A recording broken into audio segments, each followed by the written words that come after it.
هل تعاني من ألم في الكتف منذ فترة طويلة جدا؟ قد تكون مصابا بإصابة في الكفة المدورة. الكفة المدورة هي مجموعة عضلات تحيط بالكتف وتساعد على استقراره وحركته السلسة. بسبب السقوط أو الحركات المتكررة مثل التمارين الرياضية أو السباحة، قد تكون قد أصبت بإصابة في الكفة المدورة للكتف. نقوم بتشخيصها بناء على الأشعة السينية والرنين المغناطيسية وفحص بدني شامل.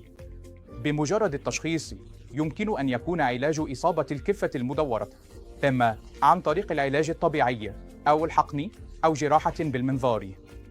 لذا يرجى استشارة طبيب لتشخيص إصابة الكفة المدورة وعلاجها في الوقت المناسب حتى لا تعاني وتتمكن من المشاركة في أنشطتك اليومية.